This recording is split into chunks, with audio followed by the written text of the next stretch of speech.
All of my life, I've been afraid. My childhood taught me to believe in the supernatural. When my grandmother visited, she would ply my sisters and me full of ghost stories. That helped make me an anxious kid, and my religion just added to that anxiety. I attended Catholic schools where we learned about miracles, which are great. But in the Bible, even the good guys can be menacing. For example, angels have this wild history of popping up out of nowhere with absolutely no warning. The first thing they say, it's always the same two words: fear not. I don't get that, because I think, man, if you're smart enough to pop out of nothingness, why do you not know that when you do that, you're going to scare the shit out of us?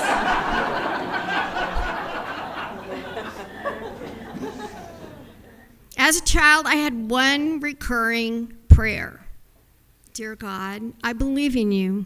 Please do not appear to me. Please do not send an angel. And I never, ever want to see a ghost. That prayer did not work. At age 19, I traveled to Spain to study. And on the first semester break, a friend and I jumped on a train to travel around the country. We had no plans, we had no reservations. We simply decided to jump off when we found a place we wanted to check out. One day we found ourselves in a tiny little town. We spent the afternoon walking through fields and picking wildflowers and making a bouquet of all the flowers.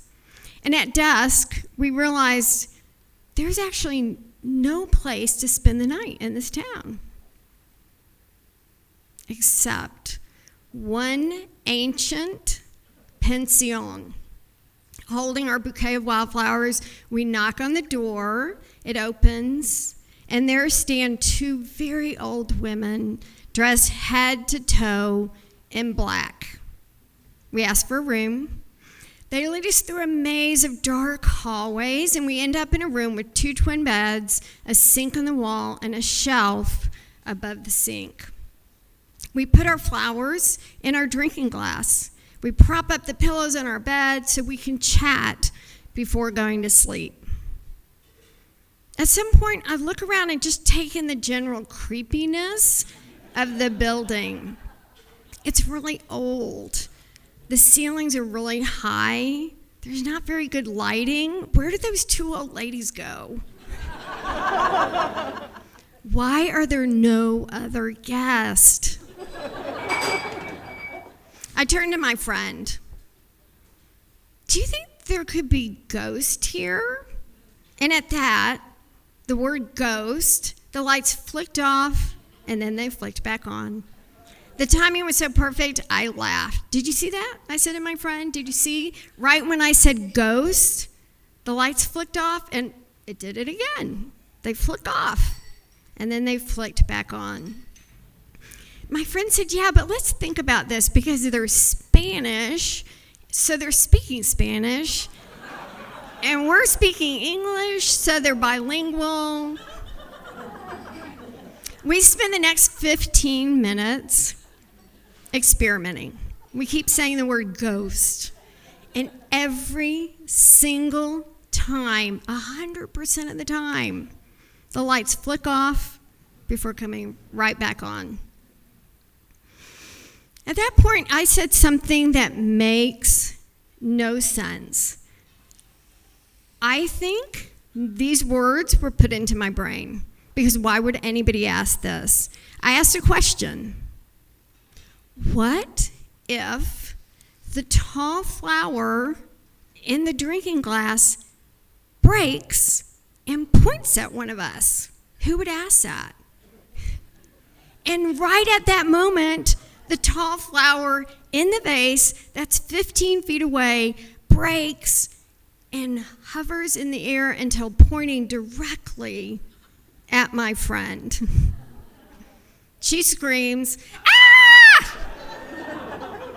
She jumps in my bed. She did not get out the rest of the night. We're processing what's happening. We're so scared. We want to leave, but there's no place to go. When all the lights in the building go off, we are enveloped in a thick darkness. Except we do see one weird light like I've never seen before or since. One wall of the bedroom is adjacent to the hallway. The ceilings are super high. There are 2 transom windows high up about 10 feet, so we can look out at the ceiling of the hallway. And what we see is a 3-dimensional globe, an orb of light that floats in the air and travels. It floated in the air and traveled up and down the hallway for a full hour. At the end of the hour, we knew we had to make it through the night. And at the first light of dawn, we escaped that very weird building. In preparing to tell the story, I wrote it down for the very first time. I've always told the story from a point of view of my fear.